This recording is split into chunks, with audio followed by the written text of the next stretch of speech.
So good morning to all of you. So आज का lecture atomic structure पे ही है। लास्ट टर्म में हमने क्वांटम नंबर्स पढ़ा था, उसका सिग्निफिकेंस पढ़ा था, तो उसी को आज कंटिन्यू करेंगे। तो आज का टॉपिक है इलेक्ट्रॉनिक कॉन्फ़िगरेशंस और इसके लिए हम तीन रूल पढ़ेंगे, आब्बा, पॉली और हुंस रूल। ठीक है, तो चलिए कंटिन्यू करते हैं आज का लेक्चर, आज का सेशन। एटॉमिक स्ट्रक्चर यूनिट को ही कंटिन्यू करेंगे। क्वांटम नंबर्स लास्ट वीडियो में पढ़ा था, आई होप आपको समझ में आया होगा। तो आज हम पढ़ेंगे इलेक्ट्रॉनिक कॉन्फ़िगरेशन और इससे related three principles. First, what is electronic configuration या what do you mean by electronic configuration. तो इलेक्ट्रॉनिक कॉन्फ़िगरेशन के लिए हमने पीछे डिफरेंट ऑर्बिटल्स पढ़ा था, प्रिंसिपल क्वांटम नंबर पढ़ा था, एजीमुथल क्वांटम नंबर पढ़ा था, एसपीडीएफ, चार ऑर्बिटल्स आए थे। ठीक है, उसी को डिफाइन करते हैं कि electronic configuration is the distribution of electron in different orbitals. ये जो डिफरेंट ऑर्बिटल्स आए 1s 2s 2p 3s 3p like that, उसमें इलेक्ट्रॉन का कैसे डिस्ट्रीब्यूशन होता है, उसी को बोलते हैं इलेक्ट्रॉनिक कॉन्फ़िगरेशन। ठीक है, सो electronic configuration means the distribution of electrons in different orbitals is known as electronic configuration। सीधी सीधी एक लाइन की definition कि how electrons are distributed in different orbitals means 1s 2s 2p 3s 3p like that। So it is mainly based on three rules, that is Abba principle, Pauli exclusion principle and Hund's rule of maximum multiplicity। Now these electrons are accommodated in different orbitals like s, p, d and f। Okay, and the maximum number of electrons in any orbital is given by 2। ठीक है ना, तो इसी orbitals में जो quantum number से आया था, प्रिंसिपल क्वांटम नंबर और एजीमुथल क्वांटम नंबर, उसमें कैसे इलेक्ट्रॉन का डिस्ट्रीब्यूशन होता है, उसी को हम बोलते हैं इलेक्ट्रॉनिक कॉन्फ़िगरेशन। फर्स्ट टॉपिक इसमें आएगा नेक्स्ट, अबाव प्रिंसिपल। देखिए, Aufbau principle is just a German word, ये एक जर्मन वर्ड है जिसका मतलब होता है, इज ए जर्मन वर्ड और जर्मन एक्सप्रेशन बोलते हैं जिसका मतलब होता है फ्रॉम बिल्डिंग या फ्रॉम बिगिनिंग भी कह सकते हैं, फ्रॉम बिगिनिंग और बिल्डिंग अप, बिल्डिंग अप। अब इसमें ये कहा गया कि हमारे पास क्या है, डिफरेंट ऑर्बिटल्स हैं। जैसे सपोज 1s है, फिर 2s है, फिर 2p है, फिर 3s है, फिर 3p है, फिर 3d है। ठीक है, अब इसमें इलेक्ट्रॉन अगर आएगा तो इलेक्ट्रॉन पहले किस ऑर्बिटल में जाएगा, 1s में जाएगा कि 2s में जाएगा कि 2p में जाएगा कि लाइक दैट 3p में जाएगा। ठीक है, तो उसके लिए आपका प्रिंसिपल ये कहता है कि पहले इलेक्ट्रॉन उस ऑर्बिटल में जाएगा जिसमें जिस ऑर्बिटल्स की एनर्जी कम होगी। तो ऑर्बिटल्स हैविंग लोअर एनर्जी, जिसकी एनर्जी कम होगी, उसमें इलेक्ट्रॉन पहले जाएगा, इसलिए इसको बोलते हैं बिल्डिंग अप और फ्रॉम बिगिनिंग। जैसे हमें मान लीजिए हम स्टेप सीढ़ी से ऊपर चढ़ते हैं तो सबसे पहले लोवेस्ट स्टेप, उसके ऊपर नेक्स्ट, उसके ऊपर नेक्स्ट, उसके ऊपर नेक्स्ट, तो किसी भी फ्लोर पे हम जा सकते हैं। ठीक है, तो सेम भी इलेक्ट्रॉन जब आएगा तो पहले किस ऑर्बिटल में जाएगा, जिसकी एनर्जी कम होगी। ठीक है, तो इसी में hydrogen and hydrogen like atom में हम एक एक इलेक्ट्रॉन डाल के हम किसी का भी कॉन्फ़िगरेशन लिख सकते हैं। मतलब इलेक्ट्रॉन पहले उस ऑर्बिटल में जाएगा जिसकी एनर्जी कम होती है। ये किसी साइंटिस्ट का नाम नहीं है, जस्ट एक जर्मन वर्ड है जिसका मतलब होता है बिल्डिंग और, ठीक है, फ्रॉम बिगिनिंग। सो अब्बा प्रिंसिपल क्या हमें कहता है, so the filling of orbitals in ground state proceeds according to अब्बा प्रिंसिपल। ग्राउंड स्टेट का मतलब इलेक्ट्रॉन जो होता है सबसे मोस्ट स्टेबल स्टेट, जिसको हम क्या बोलते हैं, n इक्वल टू 1। इलेक्ट्रॉन पहले कहाँ में होता है, ग्राउंड स्टेट में होता है, और फिर हम क्या बोलते हैं, n इक्वल टू 2। 2 का मतलब क्या हो गया, फर्स्ट एक्साइटेड स्टेट, इलेक्ट्रॉन यहाँ से यहाँ तक जाएगा। ठीक है, तो जिसमें एनर्जी सबसे कम है, स्टेबिलिटी सबसे ज्यादा है, उसी को हम बोलते हैं ground state. Now, up by the German expression meaning building up or from beginning, it states that in the ground state of an atom, the electrons tend to occupy the available orbitals in increasing order of energies। Increasing order of energy में ही electron orbitals को occupy करेगा। It means the orbitals of lower energy is being first filled first, या electron first enters in those orbitals which have lower energy. ठीक है, So thus the electrons are added to the orbitals one by one, starting from the lowest energy available orbital. That is why it is known as upbound. That is building up from beginning. ठीक है, जैसे हम सीढ़ी चढ़ते हैं तो एक नीचे स्टेप में रखते हैं, सबसे नीचे वाले स्टेप में रखते हैं, फिर उसके बाद दूसरे स्टेप में, तीसरे स्टेप में, लाइक दैट। तो इसी तरह इलेक्ट्रॉन पहले सबसे लोवेस्ट में जाएगा, फिर उससे अधिक, फिर उससे अधिक, फिर उससे अधिक, फिर उससे अधिक। ठीक है, तो अबव प्रिंसिपल हमें क्या बताता है? फर्स्ट ये सिंपली ये कहता है कि इलेक्ट्रॉन मोस्टली कहाँ में होते हैं? ग्राउंड स्टेट में होते हैं। ठीक है, और वहां से electrons tend to occupy the available orbitals in increasing order of energy. तो इलेक्ट्रॉन्स किस ऑर्बिटल में पड़ेगा? पहले जिसमें उसकी एनर्जी कम होगी, फिर उससे ज्यादा, उससे ज्यादा, फिर उससे ज्यादा। ठीक है, एक एक स्टेप करके इलेक्ट्रॉन्स ऑर्बिटल्स को ऑक्युपाई करेगा in the order of increasing energy. अब यहाँ में क्वेश्चन अराइज होता है कि हम कैसे पता करेंगे या इलेक्ट्रॉन को कैसे पता चलेगा कि किस ऑर्बिटल्स की एनर्जी कम है या किस ऑर्बिटल्स की एनर्जी ज्यादा है। ठीक है, तो उसके लिए आता है बोर बरी रूल।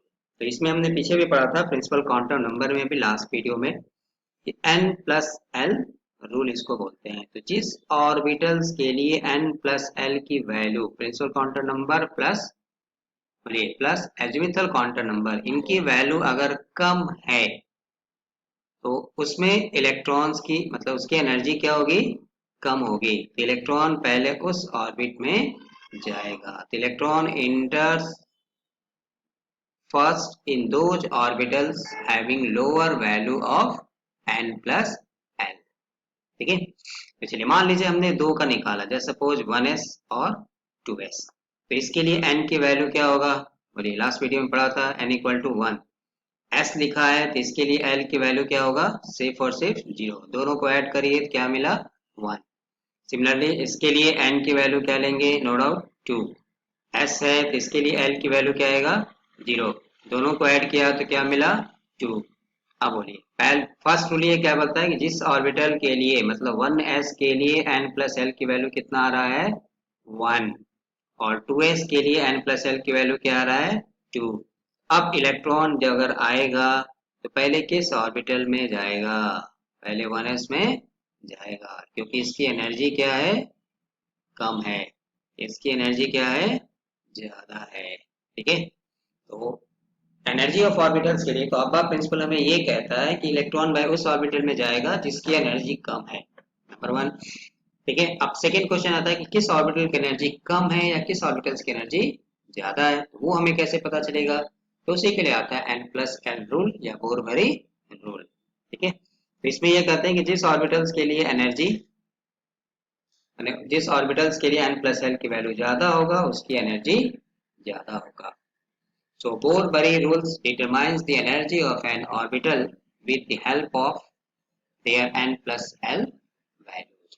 तो फर्स्ट ये कहते हैं, first of all the electrons are filled in those orbitals which have the lowest value of n plus l. So this is the importance of quantum numbers. इसलिए मैंने बोला था लास्ट वीडियो में कि क्वांटम नंबर आपको समझना होगा, quantum number समझेंगे तो आगे का आसान है। अगर मान लीजिए हमने किसी दो ऑर्बिटल्स के लिए n प्लस एल की वैल्यू निकाली और वो दोनों वैल्यू क्या है? सेम आ गया, same value of n plus L.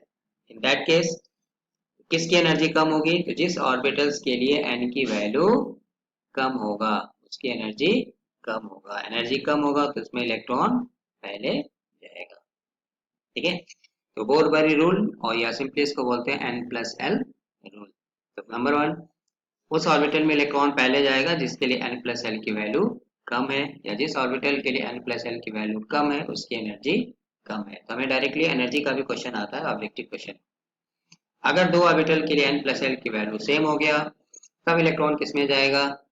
उस ऑर्बिटल में जाएगा जिसके लिए n की वैल्यू कम है। ऐसा क्यों? क्योंकि पीछे हमने बोर एटॉमिक मॉडल भी पढ़ा था और प्रिंसिपल क्वांटम नंबर में भी पढ़ा था कि एनर्जी के लिए अगर हम फॉर्मूला लिखे तो नो डाउट ये क्या आता है? -13.6 by n square electron volt. तो जैसे जैसे n की वैल्यू बढ़ेगा एनर्जी भी बढ़ेगा। ठीक है, तो फर्स्ट ऑर्बिट अगर है n इक्वल टू 1 तो इसकी एनर्जी क्या होती थी? -13.6। सेकेंड ऑर्बिट लेंगे n इक्वल टू 2 तो इसकी एनर्जी क्या थी? E2। जैसे जैसे n की वैल्यू बढ़ेगा एनर्जी भी बढ़ता है। तो E3 की वैल्यू ज्यादा होगा E2 से, E2 की वैल्यू ज्यादा होगा E1 से। ठीक है, तो इसलिए हमें कहते हैं कि जिस ऑर्बिटल के लिए n की वैल्यू कम होगी उसके लिए एनर्जी भी कम होगी, लेकिन ये कब आएगा जब n प्लस एल की वैल्यू सेम आएगा। ठीक है, चलिए अब यहाँ में हमारे पास डिफरेंट पॉसिबिलिटीज थी ऑर्बिटल्स की, तो निकालते हैं। तो सबसे पहला पॉसिबिलिटी क्या है, 1s। तो 1s के लिए n की वैल्यू बोलिए 1 और l की वैल्यू क्या आएगा 0। तो इन दोनों का समेशन हो गया 1। उसके बाद दूसरी पॉसिबिलिटी क्या थी, 2s। चलिए इसके लिए n की वैल्यू 2 और l की वैल्यू 0, टोटल कितना हो गया 2। इसके बाद क्या था 2p। ठीक है, k सेल l सेल, इसके लिए n की वैल्यू 2, l की वैल्यू 1, क्यों, क्योंकि p है, ये हो गया 3। इसके बाद क्या आएगा 3s। बोलिए इसके लिए n की वैल्यू 3, s है तो l की वैल्यू 0, दोनों को ऐड किया तो क्या आया 3। देन 3p, इसके लिए भी n की वैल्यू 3, p है तो इसके लिए l की वैल्यू 1, दोनों को ऐड किया तो क्या आया 4। अब डिसाइड करते हैं। तो सबसे पहले इलेक्ट्रॉन किस ऑर्बिटल में जाएगा 1s। उसके बाद बोलिए इसकी वैल्यू क्या होगी, सबसे कम हो गया उससे ज्यादा हो गया 2s, no doubt n plus l की वैल्यू 2s का ज्यादा हो गया 2s। देन अब देखिए यहाँ में कंफ्यूजन है क्योंकि दोनों ऑर्बिटल्स की value n plus L value same है। तो 2p के लिए n की वैल्यू क्या है 2 और इसके लिए क्या है 3। तो सेकेंड रूल क्या बोलता था कि जिसके लिए l की वैल्यू कम होगा उसकी एनर्जी कम होगा, तो 2p उससे ज्यादा 3s। क्लियर, क्योंकि 4 इन दोनों से ज्यादा है। उसके बाद क्या आएगा 3p। क्लियर, चलिए अब यहाँ से देखिए 3p के बाद क्या आता है 3d, इसके बाद आता है 4s। तो 3d के लिए आप n प्लस एल की वैल्यू निकालिए, 10 की वैल्यू 3 और l की वैल्यू 2, 3 प्लस 2 5। चलिए इसके लिए निकालिए, ये कितना आएगा n की वैल्यू 4, s है तो l की वैल्यू सिर्फ और सिर्फ 0, दोनों को ऐड किया क्या मिला 4। चलिए एक और लिखता हूँ 4p, इसके लिए n की वैल्यू 4, l की वैल्यू 1, दोनों को ऐड किया तो क्या मिला 5। ठीक है, तो नो डाउट 3s 3p तक तो कोई प्रॉब्लम नहीं है। अब यहाँ से देखिए जाना चाहिए किसमें, इलेक्ट्रॉन जाना चाहिए 3d में, लेकिन किसमें जाएगा, देखिए इन दोनों ऑर्बिटल्स की वैल्यू 4 4 है और 3d की वैल्यू क्या है इन दोनों से ज्यादा है। ठीक है, इसलिए इलेक्ट्रॉन 3p के बाद किसमें घुसेगा 4s में जाएगा। तो यही एक्सेप्शनल यहाँ से मिल जाता है 4s, तब जाएगा 3d। ठीक है, अब ये 3d और 4p में अगर देखें तो नो डाउट 3d के लिए n की वैल्यू क्या है 3 और 4p के लिए n की वैल्यू 4। तो पहले इलेक्ट्रॉन किसमें घुसेगा 3d में, n plus L value same होने से हमें क्या देखना है n किसके लिए कम होगा, और उसके बाद जाएगा 4p में, 4p के बाद किसमें जाएगा फिर 5s में। ठीक है, तो हम किसी भी ऑर्बिटल्स की एनर्जी को निकाल सकते हैं। तो यहाँ से हमें क्वेश्चन मिलता है sequence of filling of electrons या एनर्जी का ऑर्डर पूछेगा, तो सीधा सीधा n प्लस एल। ठीक है, तो हमें ये सीक्वेंस रटने की जरूरत नहीं है कि 1s के बाद क्या आएगा 2s के बाद क्या आएगा। आप n प्लस एल वैल्यू निकालिए, जिसका कम उसमें इलेक्ट्रॉन पहले जाएगा उसकी एनर्जी कम। अगर n plus L value same है तो हमें क्या देखना है, जिस ऑर्बिटल के लिए n की वैल्यू कम होगा उसकी एनर्जी कम होगा। ठीक है, इसलिए यहाँ में 3d और 4p में 3d के लिए n की वैल्यू 3 है, 4p में 4 है। ओके, ठीक है, तो किसी भी ऑर्बिटल्स का हम energy sequence n plus L value से निकाल सकते हैं। So thus the energy increasing order of energy of various orbitals can be written as follows. So 1s, 2s, 2p, 3s, 3p, 4s, 3d, 4p। ठीक है, तो देखिए यहाँ से देखिए 3s तक तो हमें कोई प्रॉब्लम नहीं है। ठीक है, यहाँ तक तो कोई एक्सेप्शनल नहीं है, बट यहाँ से एक्सेप्शनल आता है कि पहले इलेक्ट्रॉन 3d में जाना चाहिए लेकिन पहले किस में जाएगा 4s में। Reason is simple, 4 plus 0 and here 3 plus 2, 3 plus 2 is that is 5, तो ऑब्वियसली इसकी वैल्यू इससे कम है। ठीक है, अब 3d के बाद इलेक्ट्रॉन किस में घुसेगा, 4p में आएगा। क्यों, क्योंकि इसके लिए कितना है 4 + 1 दैट इज 5, और इसके लिए कितना आएगा 5 + 0 दैट इज 5। अब रूल क्या बोलता है कि जिसके लिए n की वैल्यू कम है। क्लियर, 5s के बाद इलेक्ट्रॉन किस में जाएगा, फिर 4d में जाएगा। तो यहाँ से एक इंपॉर्टेंट कंक्लूजन हम ये कर सकते हैं कि जनरली जब इलेक्ट्रॉन p में जाता है, np में जाता है, तो उसके बाद इलेक्ट्रॉन किस में घुसेगा, n+1 s में जाएगा। यहाँ से हमें ऑब्जेक्टिव क्वेश्चन मिला है जो नेक्स्ट वीडियो में हम डिस्कस करेंगे। जब भी इलेक्ट्रॉन d में जाएगा, ठीक है, जब इलेक्ट्रॉन d में कौन से d में जाता है, एक्चुअली n-1 d में जाता है, तो उसके पहले इलेक्ट्रॉन किस में घुसेगा, ns में घुसेगा। ठीक है, चलिए 3d में इलेक्ट्रॉन जा रहा है क्योंकि सबसे पहला d ऑर्बिटल हमें कहाँ मिलेगा, 3 में ही मिलेगा। उसके पहले इलेक्ट्रॉन किस में जा रहा है, 4s में जा रहा है। तो n की वैल्यू 4 है, highest quantum number, principal quantum number, तो n-1 की वैल्यू 3 है। अगेन 3d के बाद क्या आएगा, 4d। 4d में जब इलेक्ट्रॉन जाएगा तो उसके पहले इलेक्ट्रॉन किस में घुसेगा, 5s में। अगेन उससे आगे जाएंगे तो 5d, उसके पहले इलेक्ट्रॉन जनरली किस में आएगा, 6s में। ठीक है, तो ये ऑर्डर है, इंक्रीजिंग ऑर्डर है एनर्जी का, जिसमें इलेक्ट्रॉन्स सबसे पहले फिलर होगा जिसमें एनर्जी कम होगी। ठीक है, नेक्स्ट आते हैं Pauli exclusive principle. So this principle was first proposed by Wolfgang Pauli in 1925, which controls the assignment of values of 4 quantum numbers of an electron.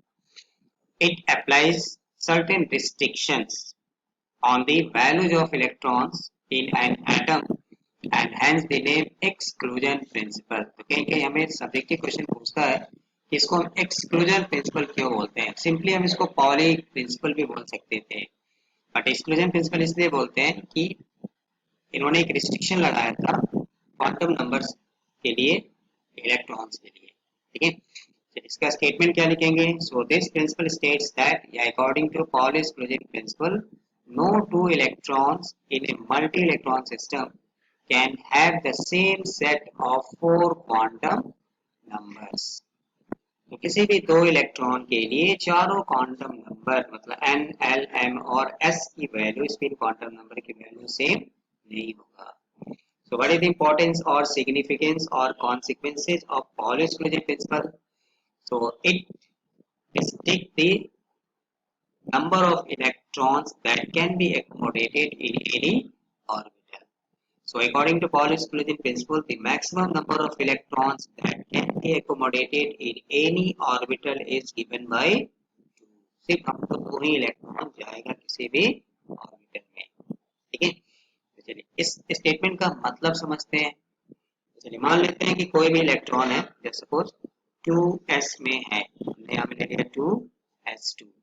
2s के कितने ऑर्बिटल होते हैं, एक ही ऑर्बिटल है। अब इसमें ये कहते हैं कि 2 इलेक्ट्रॉन है। अब फर्स्ट इलेक्ट्रॉन के लिए अगर आपसे पूछें n की वैल्यू बताइए, quantum number, principal quantum number, तो क्या लिखेंगे 2। l की वैल्यू, l के लिए हमने क्या पढ़ा था पीछे, SPDF, s यहाँ में लिखा है तो क्या आएगा, सिर्फ और सिर्फ 0। मैग्नेटिक क्वांटम नंबर ml की वैल्यू, l इक्वल टू 0, तो -0 से +0 दैट इज सिर्फ 0। स्पिन क्वांटम नंबर की वैल्यू या तो +½ या तो -½। चलिए इसमें हमने ले लिया +½। सेकेंड इलेक्ट्रॉन के लिए भी अगर हम n की वैल्यू लिखें तो नो डाउट ये भी काम है, 2s में है तो n की वैल्यू 2, l की वैल्यू s में है तो 0।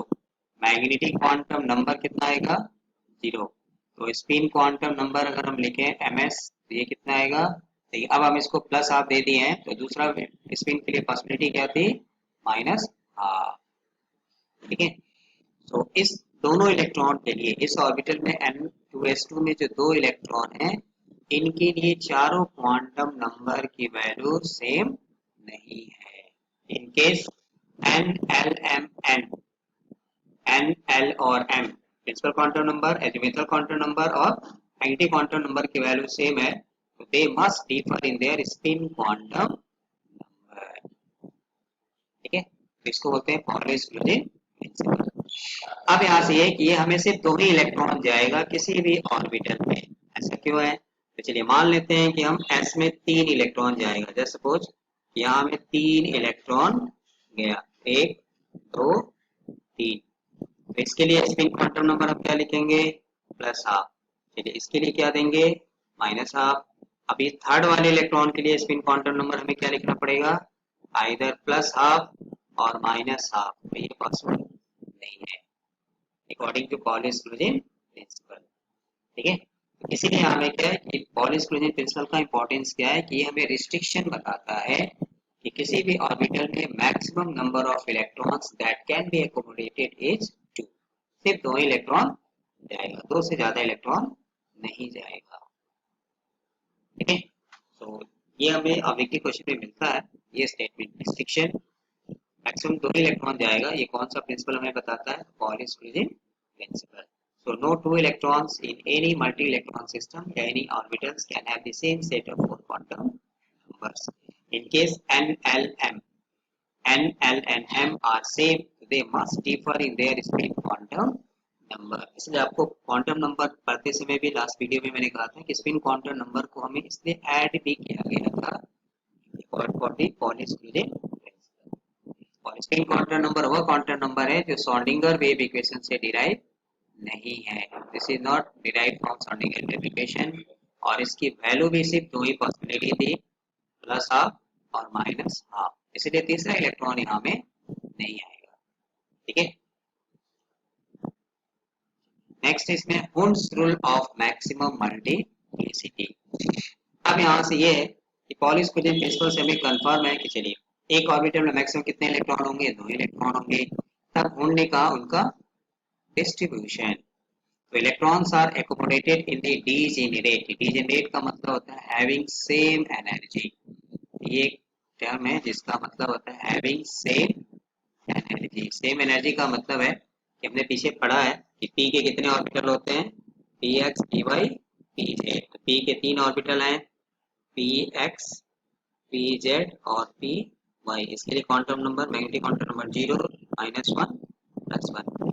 अब आपसे कहा जाए कि एक ही इलेक्ट्रॉन है तो किसी भी ऑर्बिटल में जा सकता है, px में भी जा सकता है, py में भी जा सकता है, pz में भी जा सकता है। ठीक है, तो इसी को बोलते हैं कि ऑर्बिटल्स आर डीजेनरेट। p के 5 ऑर्बिटल्स हैं, तो 5 ऑर्बिटल में से इलेक्ट्रॉन किसी भी ऑर्बिटल में जा सकता है। अब यहाँ से हुंड ने रुका कि मैक्सिमम मल्टीप्लिसिटी के लिए electrons are distributed among the orbitals of a subcell in such a way as to keep the maximum number of unpaired electrons and having the same direction of spin। ठीक है, तो अगर एक orbital में maximum 2 ही electron जाएगा तो जहां तक पॉसिबल होता है, as far as possible, electrons remains unpaired. वो अनपेयर्ड रहना चाहते हैं, मतलब electron prefers to be accommodated in separate orbitals of equivalent energy। इसलिए डीजेनरेट वर्ड आएगा, मतलब px, py, pz है तो तीनों ऑर्बिटल में किसी में भी इलेक्ट्रॉन जा सकता है with their spins parallel। ठीक है, if two electrons with opposite spins are placed together, ये लाइन यहाँ से समझने के लिए, same orbital electrostatic repulsion will be greater than when they are placed into the separate orbitals। ठीक है, मतलब ये है इसको समझने के लिए हमें कि एक ऑर्बिटल में 2 इलेक्ट्रॉन तो जाएगा पॉली एक्सक्लूसिव प्रिंसिपल से। तो चलिए मान लेते हैं कि हमें p में लिखते हैं। जैसे सपोज तो p में क्या है? एक ही इलेक्ट्रॉन है। p के कितने ऑर्बिटल हैं? 1 2 3। एक इलेक्ट्रॉन है तो नो प्रॉब्लम, कहीं भी जा सकता है। बट p2 जब आएगा तब हमने कहा कि यहाँ में एक रिस्ट्रिक्शन है, 3 ऑर्बिटल है तो एक इलेक्ट्रॉन यहाँ आएगा, एक इलेक्ट्रॉन यहाँ आएगा, ये प्रीफर करेगा अनपेयर्ड। इसी को बोलते हैं अनपेयर्ड। तो ये आगे की इनऑर्गेनिक के लिए बहुत इंपॉर्टेंट वर्ड है। ऐसा नहीं होगा कि ये दोनों इलेक्ट्रॉन एक ही ऑर्बिटल में आके पेयरिंग कर लेंगे, ऐसा नहीं होगा, क्योंकि यहाँ में क्या है कि इलेक्ट्रॉन ये भी नेगेटिवली चार्ज है, नेगेटिवली चार्ज है, तो दोनों में इलेक्ट्रोस्टैटिक रिपल्सन ज्यादा होगा, इसलिए यहाँ से इनकी स्टेबिलिटी कम होगी। तो ये configuration this is not possible according to Hund's. ठीक है, ये पॉसिबल कॉन्फ़िगरेशन है। सिमिलरली अगर हम मान लीजिए P3 का लिखें तो बोलिए P3 में क्या आएगा, 3 ऑर्बिटल्स हैं, तो एक यहाँ में आएगा, एक यहाँ आएगा, एक यहाँ आएगा, ये पॉसिबल है। But this configuration is not possible. एक यहाँ में, ठीक है, एक यहाँ में और एक यहाँ में पेयरिंग कर रहे हैं, ये पॉसिबल नहीं है, ठीक है। अब P4 जब आएगा, इसका इन्होंने नाम दिया था कि this is known as half filled, and obviously half filled electronic configuration is more stable or extra stability। अब P4 आएगा, देखिए अकॉर्डिंग टू पॉलिश प्रिंसिपल एक ऑर्बिटल में मैक्सिमम 2 इलेक्ट्रॉन जाएगा, पेयरिंग तो होना है। अब मजबूरी है, देखिए 1 2 3, चौथा आएगा। अब जब चौथा यहाँ में आएगा तो उसकी स्पिन क्या होगी, अपोजिट होगी, ये है, ठीक है। दोनों सेम स्पिन का, ये पॉसिबल नहीं है कि दोनों की स्पिन क्या है, ऐसे हो जाए, ठीक है। P4 then P6 that is the maximum, तो P6 आएगा तो अपवर्ड डाउनवर्ड, मतलब दोनों के स्पिन क्या हो गए, अपोजिट, इसलिए इसको क्या बोलते हैं, फुल फिल्ड इलेक्ट्रॉनिक कॉन्फ़िगरेशन। और फुल फिल्ड का मतलब हो गया मोस्ट स्टेबल, ठीक है। तो P3 is known as half filled, P6 is known as full filled। Similarly अगर हम मान लीजिए D के लिए लिखते हैं, ठीक है, तो देखिए D के लिए अगर लिखे तो D1 में क्या है, एक इलेक्ट्रॉन है, D के कितने ऑर्बिटल्स हैं, 5 हैं, तो किसी एक में भी आप इसमें डाल दीजिए, बाकी सब खाली रहेगा। चलिए D2 आएगा तो क्या लिखेंगे, ये दो सेपरेट ऑर्बिटल्स को ऑक्युपाई करेगा, मतलब रिमेन्स अनपेयर्ड। D3 आएगा तो ये भी क्या है, 3 ऑर्बिटल्स को ऑक्युपाई करेगा, पेयरिंग नहीं कराएगा, 1 2 3।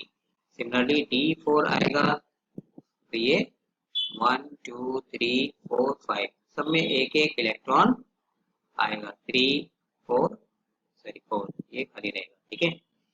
D5 जब आएगा तो अभी भी ये अनपेयर्ड रहेगा, तो इसको हम क्या बोलेंगे, डी में मैक्सिमम कितने इलेक्ट्रॉन जाएंगे, 10, ठीक है, इसलिए इसको नाम दिया गया half field, half field electronic configuration. अब जब D6 आएगा तब ये पेयरिंग करेगा, और पेयरिंग करेगा तो स्पिन क्या होगी, अपोजिट, पैरेलल स्पिन नहीं होगा, एक अपवर्ड दूसरा डाउनवर्ड, बाकी सब अनपेयर्ड, इसी को बोलते हैं अनपेयर्ड इलेक्ट्रॉन्स। तो कितने अनपेयर्ड इलेक्ट्रॉन्स हो गए हैं, तो यहाँ से मैग्नेटिक मोमेंट निकालेंगे, कलर बताएंगे, पैरामैग्नेटिक, डायमैग्नेटिक, और अब एक एक इलेक्ट्रॉन घटते जाइए, तो नेक्स्ट कितना आएगा, डी डी के में क्या बनेगा, हर ऑर्बिटल में दो दो इलेक्ट्रॉन, तो 2 2 4 2 6 2 8 और 2 10, इसी को बोलते हैं फुल फील्ड। फुल फील्ड का मतलब हो गया मोस्ट स्टेबल, क्लियर। तो ये अकॉर्डिंग टू हुन्स रूल, ठीक है। चलिए अब यहाँ से उन्होंने रीजन उनसे पूछा गया कि भाई ऐसा क्यों आपने कहा कि हाफ फील्ड है, फुल फील्ड है तो ज्यादा स्टेबल है। So reason for the stability of completely filled and exactly half filled orbitals. Half filled का मतलब P में क्या लिखेंगे, P3, और D में क्या लेंगे, D5। फुल फील्ड का मतलब क्या होगा, D6, सॉरी P6 और D10। सिमिलरली F के लिए हाफ फील्ड क्या होगा, F7, फुल फील्ड क्या होगा, F14। तो फर्स्ट उन्होंने कहा था, दो रीजन बताया था, symmetrical distribution, you know that symmetry lead to stability, thus the electronic configuration in which all the orbitals of the same subcell are either completely filled or exactly half filled are more stable because of symmetrical distribution of electrons। ठीक है, तो अगर symmetrical distribution हो गया तो no doubt उसकी stability ज्यादा होगी, ठीक है, क्योंकि वेल नोन फैक्ट है कि सिमेट्री जहां में होता है उसकी स्टेबिलिटी ज्यादा होती है। For example expected electronic configuration of chromium is as follows. चलिए क्रोमियम का अगर आप कॉन्फ़िगरेशन लिखे यहाँ में, तो क्रोमियम इज 24, क्रोमियम इज 24, पहले में कितना जाएगा, 1s2 2s2, फिर क्या आएगा 2p6 3s2 3p6 no problem. अब यहाँ से 3d में जाना चाहिए, लेकिन पहले किस में जाएगा 4s2, ये हो गया 20। और अब इलेक्ट्रॉन यहाँ में आएगा d में आएगा 3d6, सॉरी 24 है ना, 3d4। तो ये अकॉर्डिंग टू आपका रूल हुआ, बट यहाँ में हुंस ने कहा कि नहीं ये नहीं होगा। ठीक है, क्यों नहीं होगा, तो चलिए, तो हुंस ने क्या कहा, डी में कितने ऑर्बिटल है, 1 2 3 4 5, कितना इलेक्ट्रॉन हम दे रहे हैं 1 2 3 4, दैट्स ऑल। एस में कितने इलेक्ट्रॉन है 2। ठीक है, अब यहाँ से हमने कहा कि चलिए अगर आपको D4 है, 5 ऑर्बिटल हैं और हम उसमें कितना दे रहे हैं 4 दे रहे हैं। ठीक है, यहाँ से हमने कहा कि अगर हम इस कॉन्फ़िगरेशन को, क्रोमियम के इस कॉन्फ़िगरेशन को अगर हम क्या लिख दें 3d5 4s1, तब इस केस में क्या मिलेगा हमें, देखिए यहाँ में थोड़ी सोचने वाली बात है, समझने वाली बात है। 5, ये है 1, ठीक है, ये हो गया 2, ये हो गया 3, ये हो गया 4, ये हो गया 5, और s में कितने इलेक्ट्रॉन होंगे 1।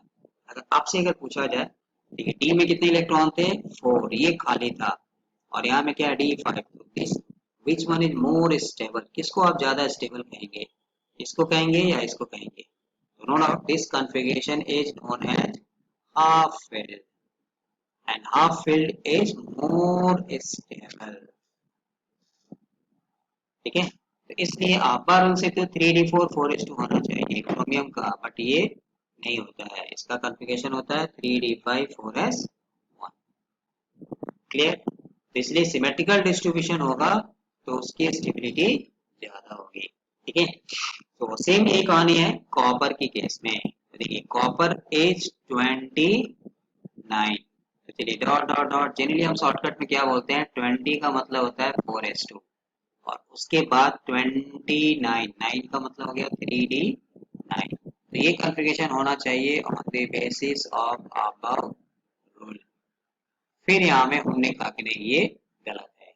ठीक है, चलिए क्यों गलत है, तो अब आप इसको बॉक्स में बना के देखिए। तो डी के कितने होते हैं 1 2 3 4 5, चलिए बनाइए, तो कितना जाएगा 2 4 6 8 और 1 9, और एस में कितने हैं 2 इलेक्ट्रॉन है। ठीक है, तो देखिए एस में हाफ फील्ड हो या फुल फील्ड हो बहुत ज्यादा फर्क नहीं पड़ेगा, बट हमने कहा कि इसमें से अगर एक इलेक्ट्रॉन अगर हम यहाँ डाल दें तो ये क्या बन जाएगा 3d10 4s1।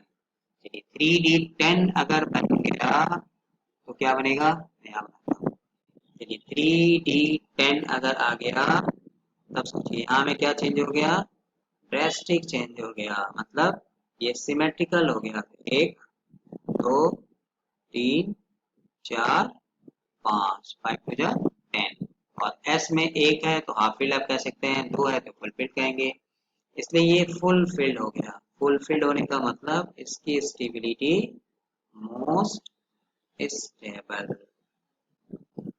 ठीक है, तो इसलिए हमें यहाँ में फिलहाल फर्स्ट ट्रांजिशन सीरीज में 2 एक्सेप्शनल मिलता है, क्रोमियम और copper.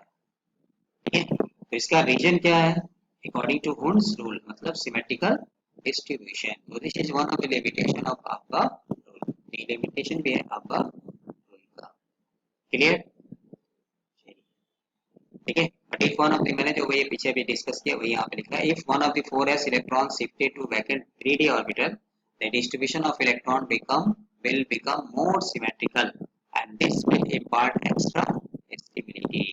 So electronic configuration of chromium and copper का यहाँ में स्लाइटली चेंज है। ठीक है, फिर से मैं अगर यहाँ लिख देता हूँ, क्योंकि ये हमें अक्सर मिलता है, क्रोमियम इज 24, यदि पूरा अगर आप लिखेंगे तो 1s2 2s2 2p6 3s2 3p6, इसके बाद आना चाहिए 3d, और पहले किस में जाएगा 4s2, फिर यहाँ से गलत क्या मिलेगा 1, और यहाँ में क्या मिलेगा 5। तो this is the correct electronic configuration as per Hund's rule. ये भी हमें ऑब्जेक्टिव क्वेश्चन मिलता है।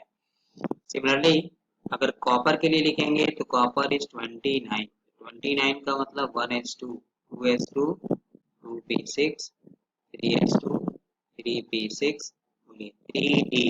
तो पहले किस में जाएगा 4s2, ढूंढने का नहीं 1, और 9 की जगह अपने यहाँ पे क्या आएगा 10। तो ये दो जगह में एक्सेप्शनल है। ठीक है, अगर ये हम जिंक का लिखते हैं 30, देखिए 30 का मतलब 1s2 2s2 2p6 3s2 3p6, देखिए 3d 20 मतलब 4s2, बाकी बचा 10 मतलब 3d10, नो प्रॉब्लम। ठीक है, तो दो जगह एक्सेप्शन हमें फिलहाल मिलता है फर्स्ट ट्रांजिशन सीरीज में, और वह है क्रोमियम और कॉपर। क्लियर? तो इन दोनों का आबार रूल से होना चाहिए था 3d4 4s2, बट क्रोमियम का क्या होता है एक्चुअली 3d5 4s1। ठीक है, अब कॉन्फ़िगरेशन को हम यहाँ में अगर अरेंज कर लें कैसे दिखेंगे, तो देखिए 20 तक तो कोई प्रॉब्लम नहीं है। जस्ट मैं एक बार ऐसे लिख देता हूँ कि हाइड्रोजन में कितने एक ही इलेक्ट्रॉन है, तो हम इसको क्या लिखेंगे 1s1। फिर हीलियम का एटॉमिक नंबर 2 है, इसमें कितना गया 1s2। ये हम आगे इसका क्लासिफिकेशन पढ़ेंगे, पोजीशन बता सकते हैं एलिमेंट्स का पीरियोडिक टेबल में on the basis of electronic configuration. इसका क्या लिखेंगे 1s2 2s1। ठीक है, चलिए बेरिलियम का क्या लिखेंगे, बोलिए तो 1s2 2s2। ये 10 क्लास हम ये पढ़ते हैं कि यहाँ पे 2 भरूँ, फर्स्ट में 2 जाएगा, सेकंड में कितना जाएगा 8, तो 2 लिख देते हैं। बोरान के लिए क्या लिखेंगे, बोलिए बोरान का पहले किस में जाएगा 1s2 भर गया, आगे बढ़िए 2s2 भर गया, उसके बाद क्या आएगा 2p1। अब यहाँ में डिफरेंस देखिए, इसका लास्ट इलेक्ट्रॉन सबका कहाँ में गया s में गया, इसलिए इनको आगे क्लासिफिकेशन पढ़ेंगे s ब्लॉक लिखते हैं। इसका लास्ट इलेक्ट्रॉन कहाँ में गया p में गया, तो यहाँ से p ब्लॉक शुरू हो गया। उसी तरह कार्बन इज 6, तो 6 का क्या लिखेंगे 1s2 2s2 2p2, ये भी कहाँ में गया p ब्लॉक में गया। नाइट्रोजन इज 7, देखिए 1s2 2s2 2p3, 2p3 आते ही दिमाग में क्या घंटी बजेगी हाफ फील्ड, 1 2 3, तो अब इसलिए हाफ फील्ड हो गया। हाफ फील्ड होने के नाते क्या होगा मोर स्टेबल, ये भी हमें आगे मिलेगा पीरियोडिक प्रॉपर्टी में। अब बढ़ते जाइए, ऑक्सीजन का लेंगे 8, 8 का मतलब क्या हो गया 1s2 2s2 2p4, p4 का मतलब यहाँ में पेयरिंग आएगा। ठीक है, तो ऐसे ही हम लिखते जाएं तो हमें 3p2 तक तो कोई प्रॉब्लम नहीं है। ठीक है, हो जाएगा। तो यहाँ से 20 तक अगर लिखते हैं, सपोज 20 मतलब कैल्शियम, तो हमें 1s2 2s2 2p6, फिर क्या आएगा 3s2 3p6, इसके बाद क्या आता है 4s2, इसलिए किस कौन सा हो गया s ब्लॉक, ये कहाँ का हो गया s block. Last highest quantum number is known as period, ये हो गया 4 पीरियड। ठीक है, और s में कितने इलेक्ट्रॉन गया 2 इलेक्ट्रॉन है, इसलिए कौन सा है सेकेंड ग्रुप। तो हम इसकी पोजीशन भी बता सकते हैं। अब इसके बाद ये इंटरेस्टिंग यहाँ से एक्सेप्शनल शुरू होता है जब हम स्कैंडियम 21 लिखते हैं। यहाँ तक तो भर गया, इसलिए मैं अक्सर शॉर्टकट बोलता हूँ कि 20 का मतलब 4s2, अब क्या है 1 1, वो कहाँ में जाएगा 3d1। ठीक है, तो 3d में क्यों जाएगा, क्योंकि इसके लिए n+l की वैल्यू 4s से ज्यादा है, इसलिए ये कहाँ में चला गया d block, last electron इंटर्स d orbital, इसलिए इसका हो गया d ब्लॉक या ट्रांजिशन एलिमेंट। अब इसके बाद क्या आएगा टाइटेनियम 22, बोले 20 का मतलब है 4s2 और 2 का मतलब 3d2, इसको रीअरेंज करके हम इसको ऐसे भी लिख सकते हैं 3d2 4s2। ठीक है, टाइटेनियम के बाद आता है वैनेडियम 23, लिखते जाइए, तो ये भी हो गया 4s2 3d3, नो प्रॉब्लम। अब प्रॉब्लम कहाँ में आएगा क्रोमियम, होना चाहिए 3d4 4s2, लेकिन ये नहीं होता, होता क्या है 3d5 4s1। फिर इसके बाद आता है मैग्नीज 25, नो प्रॉब्लम। अब आप एक इलेक्ट्रॉन इसमें डालिए, चाहे एक इलेक्ट्रॉन इसमें डालिए। ठीक है, इसके बाद आएगा आयरन, आयरन इज 26, तो 26 का मतलब क्या लिखेंगे 3d6 4s2। इसके बाद आएगा कोबाल्ट 27, 27 में क्या लिखेंगे 3d7 4s, ठीक है। फिर आएगा निकिल 28, क्या लिखेंगे 3d8 4s। बाकी आप शॉर्टकट में चाहे तो आर्गन लिख सकते हैं या 1s2 2s2 2p कर लें, ठीक है।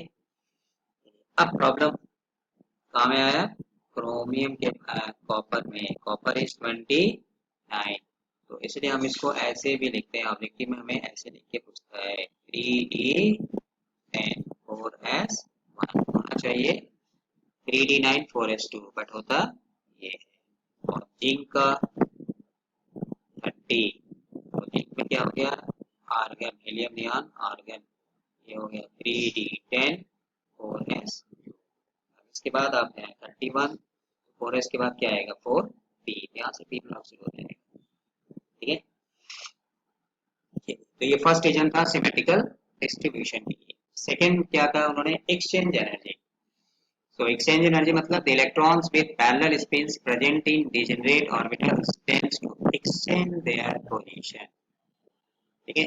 और exchange release during this exchange, the energy released during this exchange is called exchange energy. Now the number of exchanges take that can take place is maximum when the degenerate orbitals are exactly half filled or completely filled.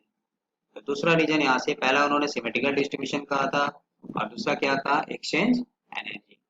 As a result the exchange energy is maximum and so is the stability. So stability उसकी ज्यादा होगी जिसमें number of exchanges ज्यादा होंगे। चलिए समझने के लिए, for numbers of exchange that can take place in D4 configuration are as followed. तो D4 कॉन्फ़िगरेशन लिखिए अकॉर्डिंग टू वुड्स रूल। तो D4 को हम क्या लिखेंगे 1 2 3 4 5, डी के 5 ऑर्बिटल्स हो गए, यहाँ में एक है, यहाँ में भी एक है, यहाँ में एक आएगा, यहाँ में एक आएगा, एक खाली है। एक्सचेंज करने का मतलब ये इलेक्ट्रॉन इसके साथ एक्सचेंज कर सकता है, ये इलेक्ट्रॉन इसके साथ कर सकता है, ये इलेक्ट्रॉन इसके साथ। टोटल कितना एक्सचेंज हो गया 3 फर्स्ट इलेक्ट्रॉन के लिए। चलिए अब सेकेंड इलेक्ट्रॉन के लिए कितना आएगा, ये वाला इलेक्ट्रॉन है 2 तो 1, ये तो हमने ऑलरेडी काउंट कर लिया, इसमें क्रॉस मार देते हैं 2 3 4, एक हमारा ऑर्बिटल खाली है। अब सेकेंड इलेक्ट्रॉन के लिए निकालिए, इसके साथ कर सकता है, ये वाला इसके साथ कर सकता है, मतलब 2, ठीक है। थर्ड इलेक्ट्रॉन के लिए, चलिए इसका हमने ऑलरेडी काउंट कर लिया, सेकेंड इलेक्ट्रॉन का भी काउंट कर लिया, थर्ड फोर्थ, थर्ड वाला किसके साथ एक्सचेंज करेगा सिर्फ इसके साथ, कितना आया 1, टोटल कितना हो गया 6। अब अगर ये मान लीजिए हम हाफ फिल्ड D5 ले लेंगे, तो D5 लेने से कितना एक्सचेंज आएगा 1 2 3 4 5, चलिए भर दीजिए 1 2 3 4 5, काउंट करिए। तो फर्स्ट वाले इलेक्ट्रॉन के लिए इसके साथ कर सकता है, फिर इसके साथ कर सकता है, फिर इसके साथ कर सकता है, फिर इसके साथ कर सकता है। टोटल नंबर ऑफ एक्सचेंज कितना हो गया 4। सेकेंड इलेक्ट्रॉन के लिए काउंट करिए, तो फर्स्ट वाला तो ऑलरेडी हमने काउंट कर लिया, इसलिए हम स्किप कर दे रहे हैं। तो 1 वाला काउंट कर लिया है, दूसरा वाला, तीसरा, चौथा, पांचवा, इसके साथ ये करेगा नंबर 1, दूसरा करेगा number 2, number 3, total number of exchange हो गया 3।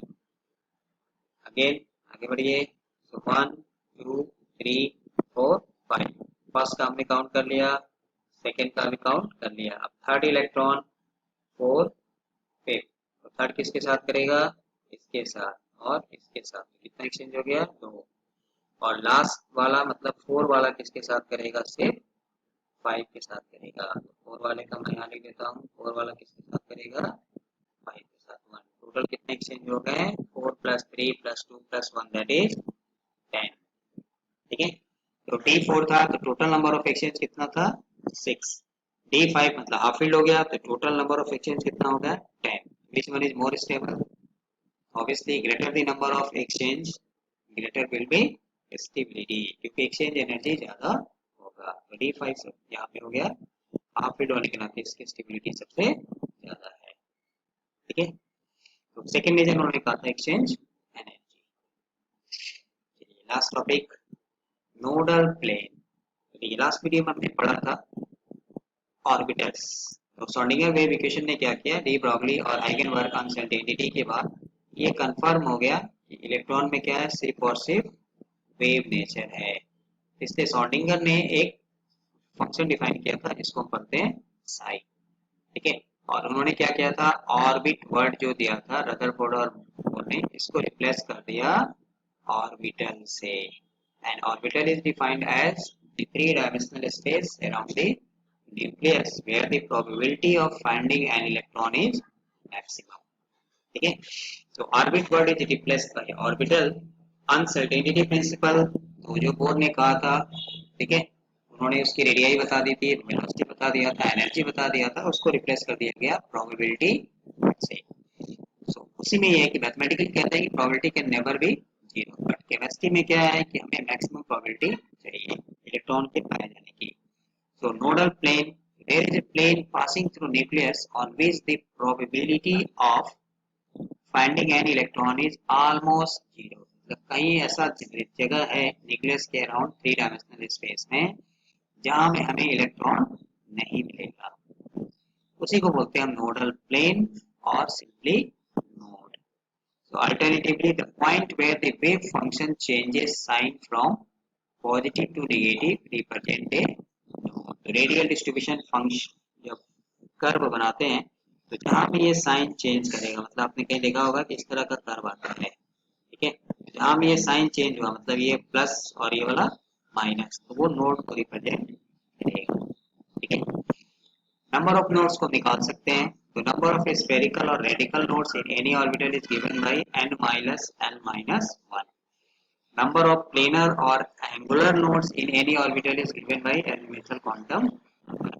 स्फेरिकल या रेडिकल पूछेगा तो n minus l minus 1, planar या एंगुलर पूछेगा तो एजिमुथल क्वांटम नंबर। टोटल दोनों को ऐड कर दीजिए तो total number of nodes in any orbital is given by n minus 1, where n is principal quantum number, l is azimuthal quantum number।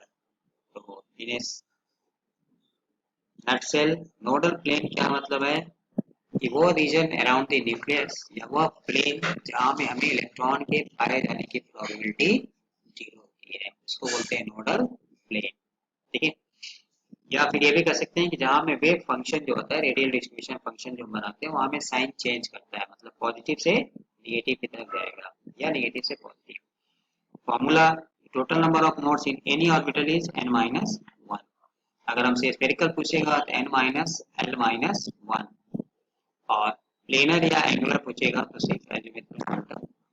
ठीक है, जैसे फॉर 1s ऑर्बिटल, तो 1s orbital के लिए n की वैल्यू क्या लिखेंगे, नो डाउट अब तो याद ही हो गया 1, l की वैल्यू 0, l की वैल्यू 0 है तो नो रेडियल और angular node. Total number of nodes अगर हम निकालेंगे तो n माइनस 1 मतलब 0, तो इसमें कोई भी नोड नहीं है। देखिए इसी को डायग्राम से दिखाया गया है, यहाँ में नो नोड, मतलब ऐसा कोई रीजन नहीं है जहाँ में हमें इलेक्ट्रॉन नहीं मिलेगा। फॉर 2s ऑर्बिटल n की वैल्यू क्या लेंगे 2, l की वैल्यू से 0, क्यों, क्योंकि s है, s के लिए 0, तो यहाँ में क्या आएगा, it will have only one radial node, एक रेडियल नोड हमें मिलेगा। ठीक है, तो क्या मिलेगा, ये आपको यहाँ में दिखाया, ये व्हाइट वाला जो पोर्शन दिखाई दे रहा है ना, ये पोर्शन, ये क्या रिप्रेजेंट कर रहा है, वन नोड, मतलब इस रीजन में हमें इलेक्ट्रॉन नहीं मिलेगा। ठीक है, for 3s orbitals n equal to 3, l equal to 0, formula क्या हो गया, n माइनस 1, n माइनस 1 का मतलब 2, तो यहाँ में क्या आएगा 2 रेडियल नोड।